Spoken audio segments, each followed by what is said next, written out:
Lilo and Stitch massively outperformed Snow White at the box office, making $341 million globally, while Snow White only made $42 million. Now, I think there's some lessons here we can learn from this, so that way we can also write stories that are successful and do well. So one of the reasons I think Lilo and Stitch did better than Snow White is that they knew their audience. So Lilo and Stitch has a good fan base going since the movie released. It has two made-for-video sequels and apparently two shows. And because of that, there's a lot of traction. It's like how whenever we go to a Disney park and do pin trading, we always keep some Jack Skellington pins because even if us personally we don't like Jack Skellington that much, other people really do. And I think it's that same way for Lilo and Stitch. And because of that, there's a lot of traction. There's an audience already ready. And with Snow White, it's a much older movie.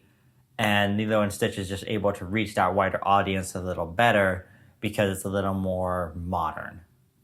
And also, you have one of the main characters is a kid, so you're able to connect to the kids a little easier that way too. And that leads to my next point. Another reason why I think the movie did really well is connection. So connection is really important no matter what story you're writing. It can be a screenplay, a play, or a book, doesn't matter. Connection is important. And that's something I learned from this book right here, Crafting Short Screenplays That Connect. Now, this book talks about how one of the elements that's talked about a lot in screenwriting is she calls it drama, but like the 3-act structure. I like Save the Cat, Beat Cheat myself, but everyone's learned hero's journey in school. So beginning, middle, end. You have the beginning, exposition, the rising action, the climax, falling action, and the end. That'd be reversed for you guys. But that's only part of the puzzle. The other part of the puzzle is connection. And yes, films with like a lot of action and flashy and stuff like that can still do really well, but connection to the audience, to the characters, is a very important piece that cannot be missed. So the director of the movie discussed that connection was something they wanted to focus on. They wanted to focus on the relationship between the two characters, and they also wanted to focus on Stitch's growth. So there's a lot more of that than in the original movie. And I don't really remember much of the original movie, but still, it was a good movie. Like, for example, with Lilo, the original Lilo and Stitch, me and my brother, we were young, we were little kids. And after apparently watching Lilo and Stitch a few times, my mom was basically, we couldn't watch Lilo and Stitch anymore, and it was because my mom didn't want my brother and I to learn bratty behavior from this character. Now that we're older, it's probably fine, because, we've already mature enough to know that, oh yeah, don't act bratty.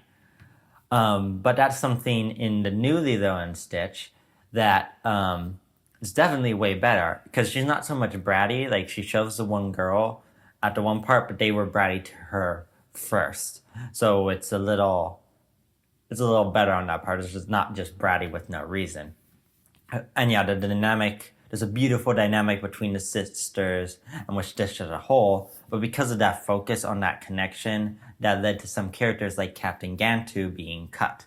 And I honestly think that was a great choice, and yeah, that'll happen sometimes where you have to cut something out because you need to make room.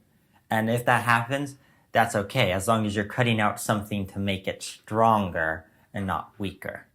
So yes, connection is really important and will help elevate your stories to another level. And really all that's about is making your characters real, making your characters relatable so that your audience will feel with them. And while I'm on that, that's the reason why a superhero like Spider-Man can do better than a hero than Superman, because Superman's an alien that got the superpowers from his genetics, whereas Spider-Man, he's just your average everyday guy, and because of that, you can connect anyone can connect to him, whereas Superman, not so much.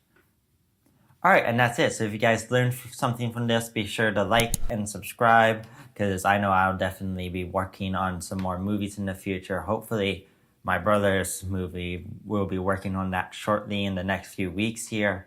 So I got that coming up, and maybe my own movie from last year. I'll also probably, hopefully, edit that as well. So thank you guys for watching.